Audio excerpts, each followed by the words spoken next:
Hey everyone, it's John Heath here again for MiltonRose Learning with another Let's Learn video on the poem Name Journeys by Raman Mundair.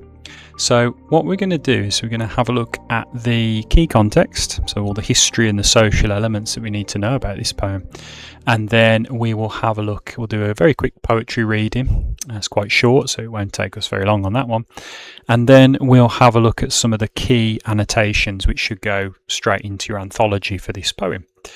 Okay, so let's dive in. So we've got the poet there, and then we have South Asian kind of immigrants coming into the UK on the image above.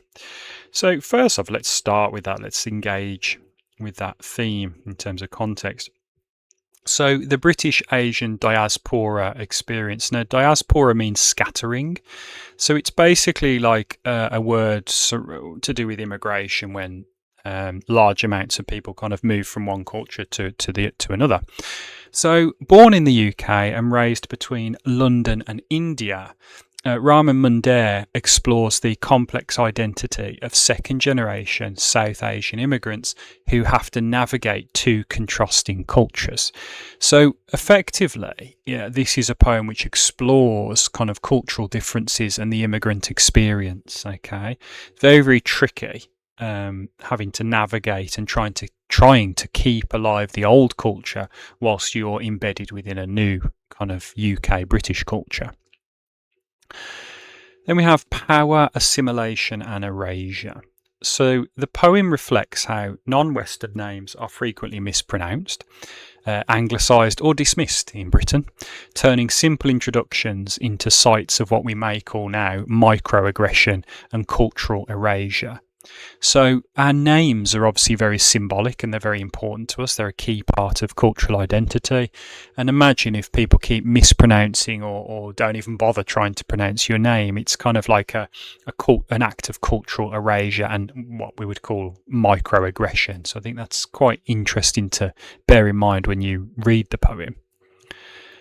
Then we have reclaiming heritage and pride. So Mundair frames names, a rhyme there, as sacred vessels carrying generational history with them, migration stories and ancestral identity. Our names are symbolic and they're very important.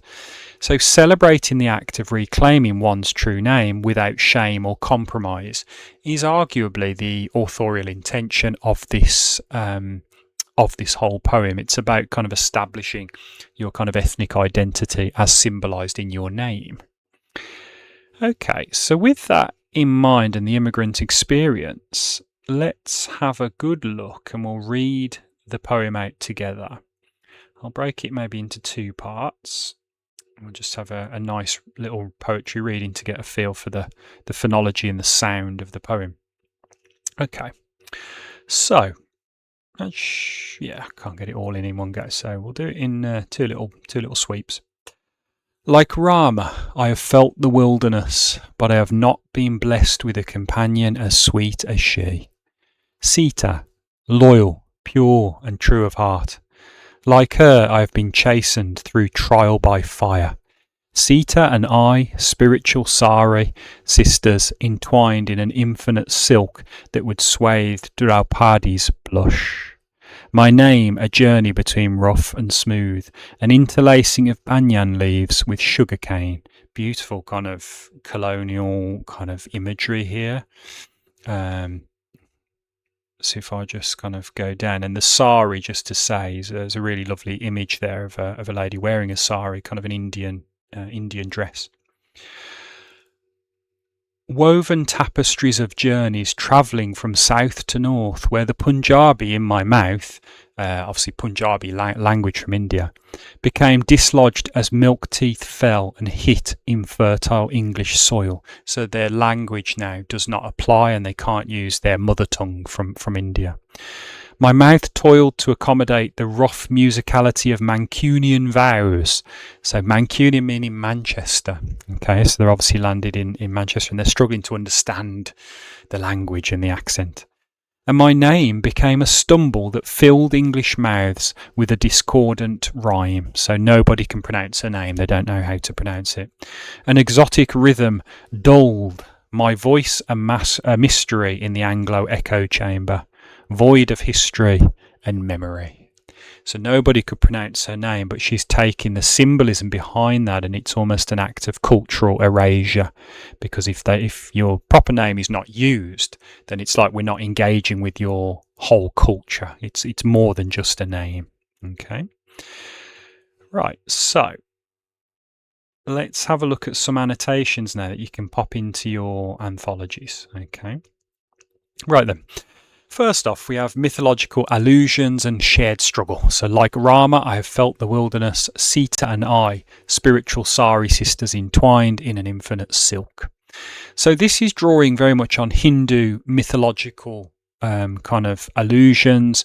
So it compares personal exile and struggle to Prince Rama and Sita's testing in the wilderness. Okay, so it's kind of linking it to kind of Hindu mythology and Hindu religion. Very, very quite interesting to give it this epic kind of feel. The metaphor and alliteration, spiritual sari sisters, I love that phrase. It emphasises deep female solidarity across myth, across heritage, and the modern diaspora experience. Okay, it's kind of like that solidarity, like immigrants sticking together effectively. And the textile imagery, infinite silk, and silk is obviously a beautiful, very rich material. It references Draupadi, and apologies for my pronunciation, to symbolise unbroken cultural protection, honour and resilience. Okay, so some very rich, lovely kind of poetic language there at the towards the start. Then we have sensory imagery and heritage. So my name, a journey between rough and smooth, an interlacing of banyan leaves with sugarcane. Again, very beautiful kind of Asian inspired imagery. So it's a metaphor of the journey. So it frames the speaker's name not just as a label, as we know, but as a living bridge between disparate geographies and cultures. It's kind of, their name is flesh almost. It's kind of part of who we are, like our DNA. The tactile and natural lexis as well, interlacing of banyan leaves. So that combines kind of indigenous Indian imagery and kind of plants to represent roots, richness and depth. Okay, really, really lovely imagery. It's like they're very much still in touch with their kind of Asian and Indian kind of heritage. And the contrast, the juxtaposition between rough and smooth, it mirrors the friction and the beauty found in carrying that Asian ancestral identity across borders. It's smooth because it's lovely, they're actually keeping it alive, but it's rough in the sense of now you're in the UK that doesn't really recognise or engage with that Asian culture, and that's where the friction and the roughness is coming in. Okay, it's a bit of a metaphor. Then the linguistic dislocation and loss. So where the Punjabi in my mouth became dislodged as milk teeth fell and hit infertile English soil. Okay, so they're not able to use to deploy their Punjabi dialect anymore.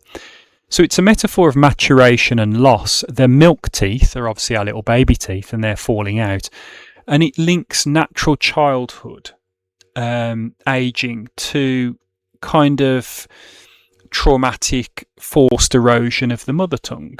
Okay, so it's kind of, in that sense, they're kind of not able to use their Punjabi dialect anymore. The harsh diction as well, the lexical choices, look at dislodged, infertile English soil, portrays Britain as unwelcoming. It's a cold environment, nothing can grow here metaphorically, so they're not enjoying their time and the cultural erasure that's happening.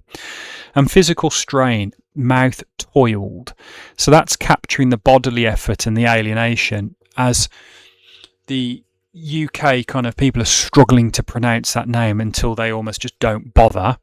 And also the Asian immigrant is struggling to adopt the new dialect as well, like the Mancunian kind of language. They're struggling with that as well, so they're almost speaking past each other, and language is separating them. Then the closing lines, my voice a mystery in the Anglo Echo chamber, void of history and memory. So the sensory dissonance here, stumble and discordant rhyme, which is which is kind of used, highlights how English society reduces rich non-Western names to awkward, mispronounced burdens. Some Asian names are absolutely beautiful. But in the UK tongue, because we don't pronounce those kind of sounds very often, they can be very difficult. And in the poem, people are getting annoyed with having to try. The metaphor as well, Anglo Echo chamber, it critiques a kind of monocultural British society where everyone believes that there's just one culture and one society, which isn't true. That only listens to and validates its own familiar kind of sounds and words, which again is kind of unpleasant for an immigrant coming into the country. And bleak finality of void of history and memory. Their name has been made void of history and memory. That emphasises the painful erasure faced by immigrants when their deep heritage is ignored or forgotten. It's just like, well, you're not in India now, you're in the UK, so just do everything our way. And that's probably one of the key authorial intentions of the poem, to open up conceptual space for true multiculturalism.